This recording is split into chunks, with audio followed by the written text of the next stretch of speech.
For SI Sooners, allsooners.com, I'm John Hoover. Man, we just finished the red-white game, the annual Oklahoma spring scrimmage. It's a perfect day for a scrimmage, wasn't it, Ryan? It was fantastic. The weather was perfect. The football was good. The coach afterwards was happy. Nobody was injured. The white team took down the red team in a thrilling, riveting match. The final score was actually 30-29, so the scoring system seemed a little yonky at first. It worked out great. Yeah, absolutely, and it gave the defense an opportunity. Look, in the post-game, Delarian Turner-Yell mentioned that Alex Grinch says you just need enough stops. You need to give that 3-touchdown cushion, so that's why the 21 points, starting 21 down, made a lot of sense, and the defense almost did it, John. They got close. They even got a safety at the end, but it wasn't enough. The offense pulls it out. The white team, I guess, won this one for the record. 22,700 out here today. I was told they sold every ticket that was available. People in this state, people in this fan base are hungry for some football, Ryan. Yeah, absolutely. And John, not only are they hungry for some football, they're hungry for a team that has the lofty expectations, making a national championship push, not just the playoff, not just a 7th straight Big 12 championship. The fans want a natty here, John, and that's what they wanted to come out and see. They want to come out and see some of those young freshmen as well. Oh, yeah. So 5 starters out on defense, 2 or 3, depending on whose projections you read on the offensive line, 2 or 3 out on offense. The football was still clean. I thought the football was good. Maybe it's just one of those things I haven't seen live football in 4 months. Maybe that's it. But no, I thought the football was good. Lincoln Riley said it was clean as well. When you talk about that freshman class, now come on. Caleb Williams, 10 of 11 for 99 yards, plus some rushing yards. He was beating guys, juking them, outrunning them. He is one of 10 freshmen in the 2021 freshman class who was out here today making plays, Ryan. Yeah, absolutely. The freshmen made their mark, John. You've got Caleb Williams. He was the one slinging it. He'll be the big story.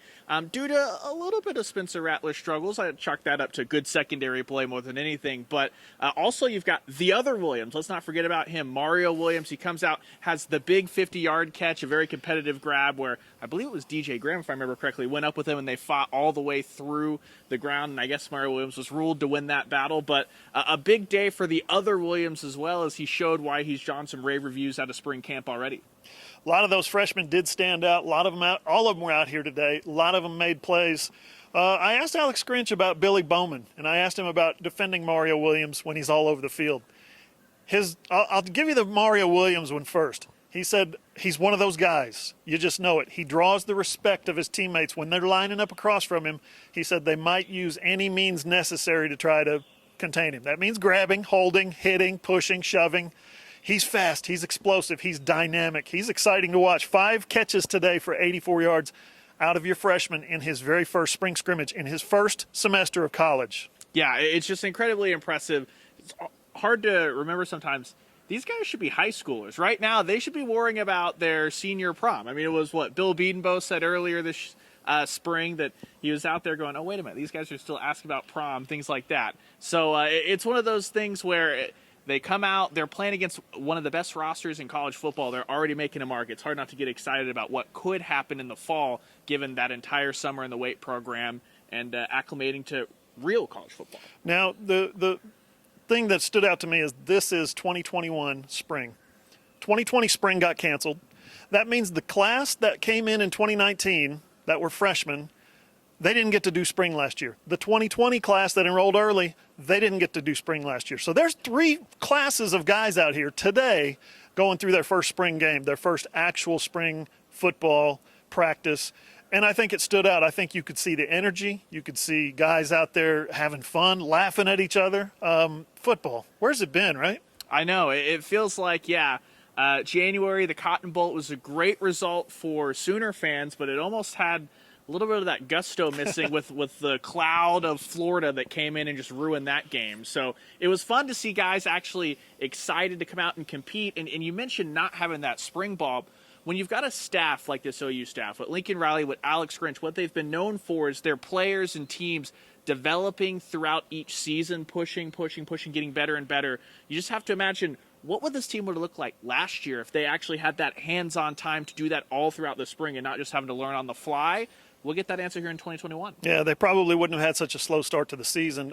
Two offensive linemen starters out today. Again, possibly three, depending on who you project as the starting group. And yet Lincoln Riley was pleased with how those guys handled the defense. Now, what did you think of today's starting running back, who had probably the run of the day with the 19-yard touchdown, Eric Gray? Yeah, I thought that he lived up to the billing. What we've been told is he's going to be a guy that's very versatile, can catch out of the backfield. Oh, well, guess what? He was that guy that had the first reception today. He can run as well. He had that big touchdown run there. Shifty in the open field, making guys miss. And this is not your Oklahoma defense of old, where making guys miss in the open field is not something to write home about. This is a technically sound, sure tackling defensive side, and he cut through them at certain points. Now, did the defense win their battle? Sure. But I thought Eric Gray looked great, especially with, you could tell how limited they were as far as getting too much run out, because like you said, John, it's the spring game, but priority number one's not getting anybody hurt, and so that kind of played into it as well. But once everything gets unleashed, once they really let Eric Gray get off and run, I think they're going to have a pretty dynamic 1-2 punch there in the Oklahoma backfield. Give you guys some defense real quick. I told you about Billy Bowman.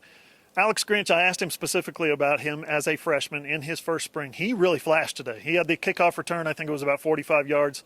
And then he made some plays on defense. And Alex Grinch said at nickelback, he has really taken off. What'd you think of his day today? Yeah, absolutely. I agree with you. There was that play on the goal line just right behind us here where he's manned up on the line, press coverage at about, I think it was the 2 or 3 yard line, and he's the one that reaches out, makes the play for the pass breakup, denying Spencer Rattler a touchdown on the opening drive of the second half.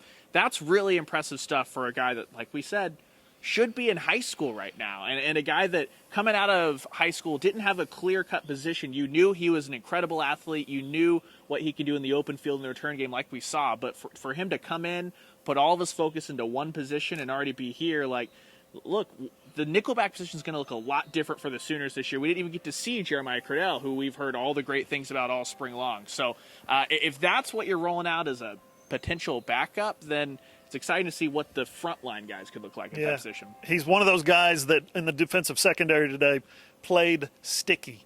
Spencer Rattler tries to fit a ball in the window.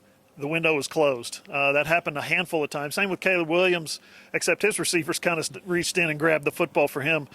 They just played well. The defensive backs, I thought, played well. And when you look at the starting offense, the number one offense went against the 2 defense. The number one defense went against the 2 offense. When you look at the one offense going against the 2 defense, there were 2 freshmen out there and 3 sophomores who played a little bit last year. That was your second unit, basically because guys like Woody Washington and Jeremiah Cradell were injured.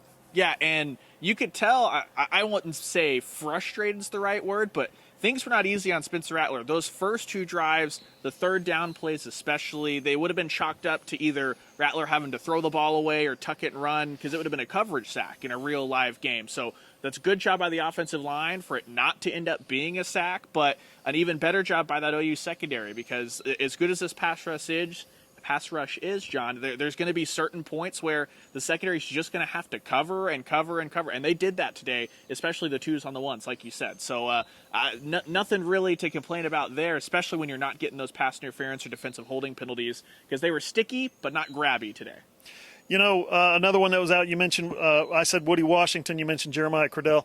No Isaiah Thomas today, no Brian Asamoah today. A couple other guys who would otherwise be starting also missed the game. Alex Grinch talked about a more consistent unit. That was a quote from him. He harped on that a couple of times during that answer because that's something that he's really been looking for, is a more consistent unit. And another thing I want to mention is the defensive line. A lot of backups today, and they were facing a lot of backups, their adversaries on the offensive line. But I think both Lincoln Riley and Alex Grinch were pleased with the play of the defensive line as well. Yeah, there were a lot of good battles out here today, John. And in the past, there are some times where if you're not getting pressure, you write it off, okay, is the defensive line going to be okay, or is the O-line just that good? Well, we know the standard of this offensive line, and the defensive line was winning their battles too. So that just shows you that these are 2 units that have a lot of depth, high expectation on both of them, especially out of what the OU defensive line did last year. Bummer we didn't really get to see Jalen Redmond today coming back in after opting back in. That's kind of the guy we all were looking for to be a difference maker, to kind of pick up where Ronnie Perkins' production may have left off. But look, with what we did see today out of those second unit guys and the rotational guys, I think that everyone's going to be really pleased tonight when they're breaking the film tonight and tomorrow. No new injuries today. I think everybody's excited about what they're going to look like when they get all those bodies back in the fall.